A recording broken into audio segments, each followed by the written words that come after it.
A Halfling Sonder, Sven's Story, by Illyria Valischin. Okay, she looks at him.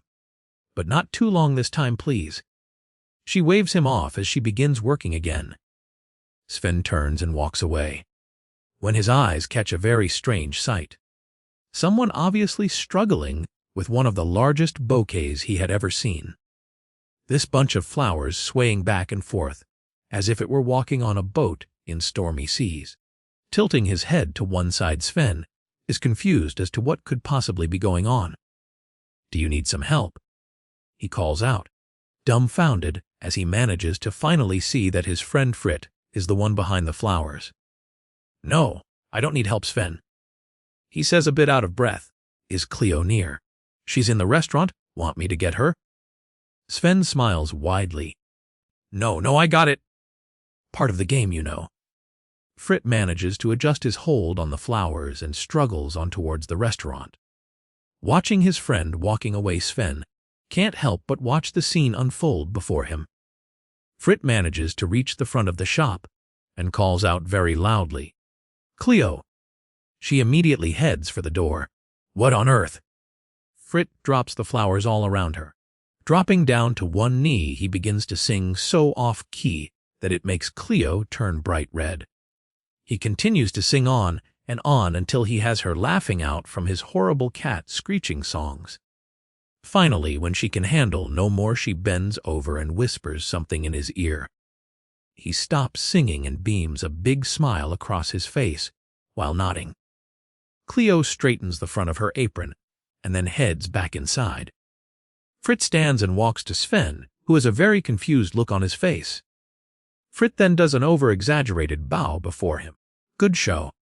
Sven asked, confused, while holding back his own laughter. "It won me a dinner with her tonight." Frit chuckles to himself. "That's the ticket." Sven gives him a hearty smack on the shoulder. "Tonight or soon, I hope." Frit smiles widely. "Well, gotta get myself somewhat presentable." "Yep, have fun," Sven says, then heads back to the tannery, hesitating a moment before entering the shop.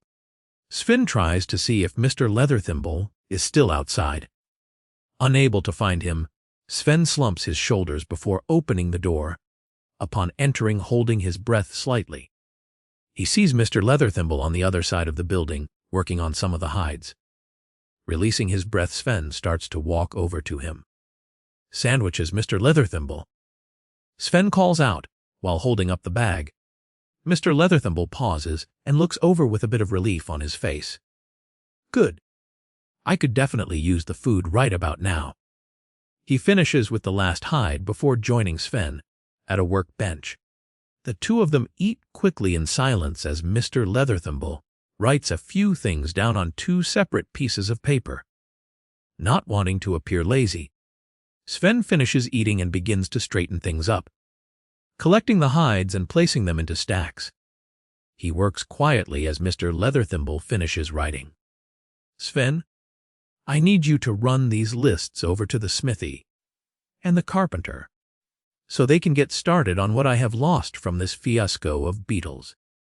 Once you are done with it, you can go tell Kerp what has happened and that he needs to bring in the rest of what he owes the shop so I can make the purchases to fix it," he says. Nodding to the simple orders given, Sven grabs his pack and heads to the door with the two pieces of paper in hand. Making sure to note which one is to which, he puts the list for the smith in his pocket and heads for the carpenter's shop first. It is the closest one to the tannery. It only takes a few moments to reach it. He knocks at the door and waits patiently. The door opens and the carpenter answers, "Hello." "Hello. Mr. Leatherthimble has an order." Sven holds out the piece of paper. "Seems we had an infestation of wood beetles." Taking the paper and looking it over, he says, "Beetles? Hope they aren't spreading." Thank you for listening to my story. If you liked it, please like and subscribe and hit that bell for notifications.